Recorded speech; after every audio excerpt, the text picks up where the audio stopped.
అండి, అందరికీ నమస్తే. మీరు కనుక మన ఛానల్ని ఫస్ట్ టైం చూస్తున్నట్లయితే కనుక మన ఛానల్ సబ్స్క్రైబ్ చేసుకోండి. అంతేకాదు పక్కన ఉన్న బెల్ ఐకాన్ కూడా యాక్టివేట్ చేసుకోండి ఫ్రెండ్స్. ఈరోజు మీ ముందుకి పెన్షన్స్ గురించి ఒక లేటెస్ట్ అప్డేట్ తోటి వచ్చేసారండి. ఒక పెన్షనే కాదండి, కళ్యాణ లక్ష్మి మీద కూడా ఒక అప్డేట్ అయితే ఇచ్చారు ముఖ్యమంత్రి గారు అయితే, రేవంత్ రెడ్డి గారు. పెన్షన్స్, కళ్యాణ లక్ష్మి ఏముంది దీంట్లో? సంక్షేమంపై సీఎం రేవంత్ ఆసక్తికర వ్యాఖ్యలు. అదేమి గొప్ప విషయం కాదు. యువత మొత్తుకు బానిస అవుతుంది. వారికి ఉపాధి అవకాశాలు కల్పించాలి. నైపుణ్య శిక్షణ ప్రారంభోత్సవంలో సీఎం. పెన్షన్స్ ఇవ్వడం, కళ్యాణ లక్ష్మి, షాదీ ముబారక్ ఇవ్వడం ఏమీ పెద్ద గొప్ప విషయం కాదని సీఎం రేవంత్ రెడ్డి గారు వ్యాఖ్యానించారు. సంక్షేమ పథకాల ద్వారా అభివృద్ధి జరగదని మీరు అంటున్నారు, కానీ మీరు ఎలక్షన్ టైంలో ఆ సంక్షేమ పథకాలను అడ్డం పెట్టుకునే కదండి మీరు గెలిచింది. ఈ పెన్షన్స్ ఏవైతే ఉన్నాయో 2000, 4000 చేసిస్తామని మీరే కదండి చెప్పారు అని ప్రజలైతే అడుగుతున్నారండి. మన వీడియోలకు కూడా ఎన్నో వేల మెసేజ్లు అయితే వస్తున్నాయి. చాలా వందల లెక్కలో వస్తున్నాయండి ఒక్కొక్క వీడియోకి పెన్షన్స్ గురించి. ఇక పెన్షన్స్ గురించే కాదండి, ఇప్పుడు మీరు కళ్యాణ లక్ష్మి కూడా తీసేయాలనే ఉద్దేశంలో ఉన్నారని ప్రజలకైతే ఇండైరెక్ట్గా చెప్తున్నట్లే ఉందండి. పెన్షన్స్ పెంచకపోతే ఇది అభివృద్ధి కాదంటున్నారు. పెన్షన్స్ పెంచకపోతే వృద్ధులు ఏమైపోతారు, వికలాంగులు ఏమైపోతారు, ఒంటరి మహిళలు ఏమైపోతారు, వితంతువులు ఏమైపోతారు? ఒక్కసారి ఆలోచించండి రేవంత్ రెడ్డి గారు. వీళ్ళందరూ కూడా మిమ్మల్ని నమ్మే కదా గెలిపించారు. మాకు 2000 వచ్చే పెన్షన్ 4000 చేసిస్తామని చెప్తేనే కదా ఆ రోజు మీకు ఓట్లేసి గెలిపించారు. అంటే ఒకటే ఆలోచించండి. ఇప్పుడు ప్రస్తుత పరిస్థితుల్లో నిత్యావసరాల ధరలు భయంకరంగా పెరిగిపోయాయండి.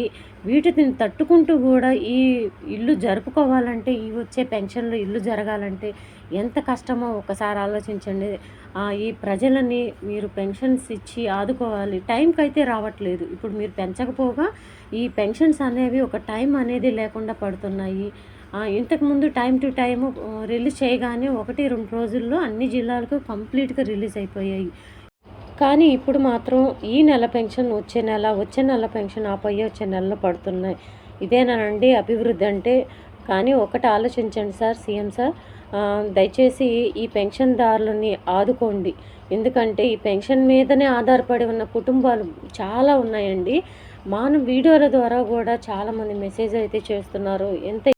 పెన్షన్స్ అనేవి టైంకి రాక, ప్లస్ వాళ్ళకి ఆ పెన్షన్ అనేది సరిపోక పాపం ఎన్ని ఇబ్బందులు పడుతున్నారో మన వీడియోస్కి మెసేజ్ల ద్వారా కూడా తెలియజేస్తున్నారండి. దయచేసి దీని మీద మీరు ఫోకస్ పెట్టి త్వరలో ఈ పెన్షన్స్ అన్నీ కూడా మీరు పెంచాలని రిక్వెస్ట్ అయితే చేస్తున్నామండి. ఈ పెన్షన్స్ లేక అల్లాడిపోతున్నారు చాలామంది. అయితే పెన్షన్ మీద ఆధారపడిన కుటుంబాలు అల్లాడిపోతున్నాయి. దయచేసి దీని మీద మళ్ళా ఒక్కసారి ఆలోచించండి సార్. ఎంతోమంది వృద్ధులు, వికలాంగులు, వితంతులు, ఒంటరి మహిళలు, ఇంకా పసిపిల్లలతో సహా వికలాంగులు ఉంటారండి. వాళ్ళని పోషించుకోలేక తల్లిదండ్రులు ఎంత బాధపడతారో ఒకసారి ఆలోచించండి. దయచేసి దీని మీద మళ్ళీ మీరు ఒకసారి ఆలోచించాలని మనస్ఫూర్తిగా కోరుకుంటున్నాం వీడియో ద్వారా. సో ఇదండి రేవంత్ రెడ్డి గారు ఇచ్చిన ఇన్ఫర్మేషన్.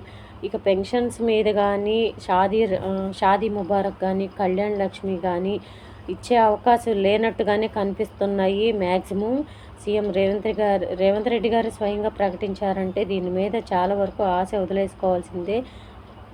మరి ఆయన దీని మీద ఏమన్నా పునరాలోచించి దీని మీద ఒక కొత్త నిర్ణయం అయితే తీసుకోవాలని మన వీడియో ద్వారా తెలియజేశాము. మీరు కూడా ఇంకా చాలామందికి ఈ వీడియో ద్వారా తెలియచేయండి, షేర్ చేయండి. వీడియో నచ్చితే కనుక ఒక చిన్న లైక్ ఇచ్చి సపోర్ట్ చేయండి. Thank you.